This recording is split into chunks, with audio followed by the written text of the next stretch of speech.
have a chance to put microphones in between a bigot and somebody who is the object of his bigotry. That's exactly what we will do right here on the next edition of the Barry Farber Show.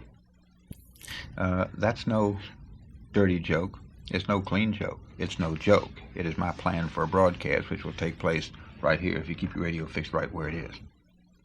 I have to tell listeners about my double life, because if you listen to these broadcasts, you know that these are interviews and that we do them over a table, usually one person at a time, and you don't know about my activities in New York City, where I do a back and forth, fire-eating, sword-swallowing, ping-pong, badminton, tennis, and hardball act across a net with my listeners. And they call me, and we have a terrible time agreeing on things, and that's what I like. 2 scorpions in a bottle. That's the best show in the world. Anyhow, one listener kept calling, and he and I agreed that America's in decline. The cities are smoldering, festering fever swamps of pestilence and degeneration and filth and crime and disease, not just the kind that affects the body, but the kind that affects the body and the soul of a nation. And we'd agree. And then just before I wanted to nominate that young man for vice president, he'd say something racist, or anti-black, anti-Puerto Rican, something so bigoted, and it would disappoint me every time, because I'd forget from one time he called to the next that it was the same guy. All I know is he had a good, strong voice, and then he'd go into that racist tank, and I'd say, oh, please, not you again. I finally decided I wanted to meet this young man. I arranged a breakfast, and we met. His name is John Van Soest. It's his real name. He's in the computer field in New York City, Vietnam veteran. He'll tell you something about his background later on. But after meeting John, I decided John and Leroy should meet each other. Leroy Colbert, a Mr. America, black. I mean, he looks like a whole black power movement all by himself. He's one of the healthiest people. It shows that you lifted weight. If I was ever your defense attorney, I'd say, Leroy, I advise you not to go in there and deny that you lift weights. I don't care. No, don't. I don't care what your other lawyer says. You go in there and you admit that you have lifted weights in your time, because it would be futile to deny it. He is one of the most beautiful people in the history of the world. Leroy, you and I have discussed race many times. I wanted you to meet John and hear what he has to say, and then I want to hear what you have to say, and then we'll keep on saying things until the clock runs out. John, why don't you pretend that you never said it before to me on the phone in New York or on these microphones at our last regularly scheduled broadcast. Just start all over again. Barry, I don't have anything against decent blacks, like I'm sure Leroy is just by this short time of speaking to him. But my feeling is that most blacks and Puerto Ricans are not like Leroy. Most of them are responsible for all the negative things going on in our society, the killings, robberies, vicious crimes, rapes, thievery, filthy streets, burned out neighborhoods. And I'm sick and tired of hearing those idiotic excuses that it's because they're poor. If you're poor, if you haven't got a penny in your pocket, it doesn't force you to throw trash in the streets. You can hold on to it. I'm sick and tired of hearing that the reason that they do these things is because they live in a ghetto. There are certain things that don't have to be taught in life. You don't have to be taught that it's wrong to kill. You don't have to be taught that it's wrong to crack somebody over the head because you want something for nothing. I'm tired of hearing that every time someone commits a crime, every time a Puerto Rican or a black commits a crime, it's because there was some injury to his delicate psyche years ago. He didn't get the flavor lollipop he liked. I thought the reason for robbing and killing and mugging was very simple, to get something for nothing. I'm tired of hearing the excuses for this. How come the landlords, they try to blame it on the landlords for the bombed out neighborhoods? How come landlords are able to hang around through the Jewish influx, the Polish influx, the German influx, but they finally couldn't take it once the blacks and Puerto Ricans moved in? I'm watching my neighborhood be destroyed now. There was no crimes in my neighborhood, or hardly any crimes, maybe kids just fighting or something, until these people moved in. Now I'm hearing of burning buildings, stabbings in hallways, The entire city looks like, where these people live anyway, looks like one big jail.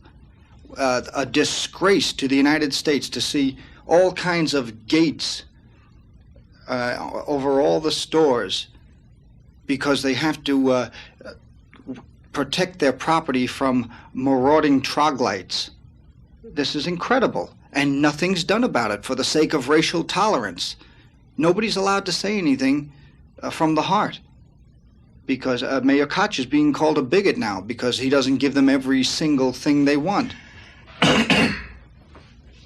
All right, Leroy let's get something straight. You see, it's very easy to complain, but for every action there's a reaction.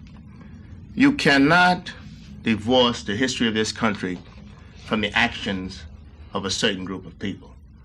Now, I don't know what your race is. I mean, I don't know what are you? Are you Jewish or are you, what are you, Anglo-Saxon? German, Dutch, and Irish background. You're German, Dutch, and Irish background, right? Okay. Now you tell me about the Polish and the so forth that's come to this country. Now, you are completely disregarding. Now, look, let me get something straight. I do not believe there's any excuse for killing. There's no excuse for robbing. I'm not making excuses for the excesses of some of the criminal black. But let me get something straight to you right now, which you're just running off your mouth and you're not understanding. Blacks have no power in this country. Anything that goes on in this country is gone on with the approval of the ruling class. Now, when you say, I hear so often, black racist, you know, to be a racist, you have to have power. I wouldn't give a damn what you thought about me, as long as you cannot implement it. If you tell me you hate me, it wouldn't affect my life one iota, unless your hate would make it necessary that I couldn't get a job, I couldn't eat a sandwich in peace. That's the only way you could be a racist. You can sit here and rant and rave all you want, and as long as it doesn't affect me, then I don't give a damn whether you're a racist or not. Now, we talk about black racism, but I'd like to know how in the world can black racism affect white people when white people are the ruling class? Blacks do not have the power to implement racism. Now, when I hear you talking, nothing infuriates me more than to hear people just as polite say, the Irish did it, the Poles did it. I mean, then you know damn well the Irish and the Poles and everybody else came to this country willingly. Now, of course, we must also admit that there's a psychological difference in the black that they allow themselves to be brought here as slaves and took it. I mean, I'm not going to sit here and apologize for the excesses of blacks, but I still don't want you to sit here and blame all of the ills of this country on a powerless people. I'm Barry Farber. When boxers really feel it, they keep on slugging right after the bell. And so do people on radio shows when they mean deeply what they're saying. Leroy, do you want to just continue that flourish for a minute, and then we'll let John respond? I believe in this. This is my philosophy. If somebody kick you in the behind and knock you down, you have two choices. Lay there or get up. I believe in getting up. I know that there are a lot of blacks that believe in laying there. But you're not solving the problem by condemning. You're not trying to. You see, you're sitting there so lofty saying, well, they do this, they do that, they do this. But for everything that anybody does, there's a reason. Now, I'm not saying that we're supposed to condone it. But instead of you aligning with this society to correct it, you think you're going to solve something by condemning. There's enough condemnation. This has been done since the beginning of time. The point is, you tell me now, and of course you set yourself up as God. You are to say who is the decent blacks and who aren't the decent blacks based on you. But what gives you feel so pompous, so important, because of your background, that you can say who is decent and who isn't decent. You see, now what I'm trying to say to you is, you have never in your life, and you could tell me anything you want, faced rejection because of your race. And you will never know what it is to be condemned for no other reason except your skin is black. Now, we have opened the doors for blacks, no doubt. But a lot of blacks aren't prepared for those open doors. Because since I've been a kid, you know what I've heard from blacks? You can't, how you gonna? You know why? Because ever since I was a kid, I was told, you're not going to get a break in this society. And when I tried to get a break, I was denied a break. But that could destroy me. A lot of people aren't strong enough to stand up against that rejection. Now, wait a minute. That doesn't mean that we have to condone robbing. I know we got a lousy criminal element out there that's enjoying this so-called hiatus, this white guilt, and that's what it is. It's nothing but guilt. It's a guilt feeling. Open the doors. Give him a break. Here. You take a guy and you lock him in a room for all of his life. He gets 20 years old. You say, look, go to college. Hey, I'm sorry, I didn't mean it. And then when he fails, see, the dumb jackass didn't have it in the first place. You see, it's all, now you're going to sit back after you let the barn door open and let the people that are unprepared out, and they fail, and they do all the things that you said, I told you so. Now you're comfortable? Do you think your idea is going to save this country? Well, save this country. This is exactly the type of phony excuse that I was talking about. The blacks say, Leroy says that the blacks have no power. Every time I've heard of a black getting power, he's abused it. There was a mayor of Mississippi that abused, I forget, I don't remember the story exactly. But anyway, he was either indicted or he was kicked out because he misused funds or something. Every time you have a black one man, huh? No, but the thing is, blacks are saying, put us in a position of power, give us a chance. And then instead of doing something for their people, they go ahead and abuse it. The leaders of CORE... How many? Let me finish. The leaders of CORE were indicted. CORE folded recently because the leaders of CORE were using the money for Cadillacs and for their homes. The NAACP is in trouble because the money is being abused. You know, so this is nonsense. In other words, people are not. But so in other words, you're telling me now that where do you think the few that now you say the blacks, first of all, you hold one person, but you forgot about Nixon, you forgot about Mayor Daley, you forgot about Hugh Agnew. If you're going to sit, you see what you want to do is, you know what you want to do? You want to find the rotten apple in the barrel. You know what you do? You go and buy a barrel of apples, and you will dig down to the bottom. You find one apple and say, "I told you the barrel was rotten." That's what you want to do. You see. You have the nerve to sit here and tell me that when you give a black man power, he abuses it, and you name one mayor of Mississippi, and you got reams of books about the abuse of power in this country by white people? I mean, what are you trying to do? Well, the most important thing is, for your own mind and for the mind of listeners, what are you trying? What is your purpose? Well, I don't know what you're trying to say. No, but what is your purpose? What are you trying to do? Well, I don't know. This guy's one of these... All you're doing is saying you're condemning. All right, now when you finish condemning, the problem that you have created is still there. Now what do? John Soust. Tell me that. John Soust, S-O-E-S-T. Your turn. Well, this guy's one of these ramblers that doesn't let you get a word in edgewise.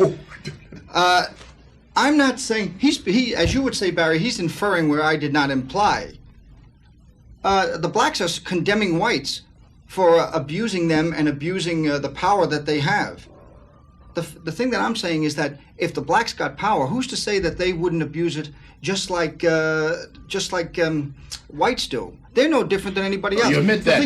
You admit that they abuse, the whites abuse. In other words, you just told me that blacks only abuse. No, sure they do, but what blacks are saying is that give us a chance and we won't do what whites do. That's the thing. Who said that? I never heard that in my life. Well, aren't blacks going around saying that give us a chance and you'll see what we can do? Who? What black said that? All the black leaders. Name one. Well, look who the leaders of the blacks are. Name one. Well, first of all, let me tell you. First of all, we're wasting time. You have given us a problem. What do you propose to correct? Because all you're doing... No, you see... Well, no, you have condemned. You said they rob, they steal. Fine, we know that. What are you going to do to correct? Don't you understand? I'm not in a position... Anybody can condemn. I'm not in a position to do anything about it. But you're condemnation. Let me finish. Anybody. Are you afraid to hear what I've got to say? Of course not. Well, then let me finish a statement. Go right ahead. The people who are in power to do something about this try to hide it. They're trying to hide it all the time. They're trying to say that, well, it's the whites that held them down. It's these white lackeys with this misplaced sense of guilt that are saying, give them everything they want, and no matter what kind of crimes they commit, we'll overlook it because they've been held down for 400 years. They haven't? I mean, look what happened. Has it been that? That's an illusion? Have you been held down? No, blacks actually... What have you done? But look, the thing is, first of all, you have not been held down, have you? I'm not talking. Yeah, but I don't. Do you know what it is to be held down? I don't. Do you know what it is to be denied the dignity of a sandwich as a gentleman? Wait Do you a know minute, what wait a it minute. is? If I didn't have a, I mean, for you to sit. Well, if I didn't have, I don't want to get in an argument. If I didn't have any money in my pocket, I wouldn't go around throwing trash in the streets, regardless of what color I was. All right. Now you. And the people I'm talking about despise this country. The young blacks coming up despise America, and they hate whites. And they Obviously you hate blacks. So what's the big deal? That's eliminated. But who has more That's reason? eliminated right there. Who has more reason? You mean to tell me you have more reason? You know something? Let me tell you something. If blacks, you're so naive that you don't have enough common sense to know that if blacks were like you would have no country. Do you know that? Do you know if the blacks would respond? You see what the Irish are doing for the minor discrimination compared to the blacks? If the blacks would respond to this country by what was done to them, you would have no United States of America. Do you know how few people it takes to destroy a country?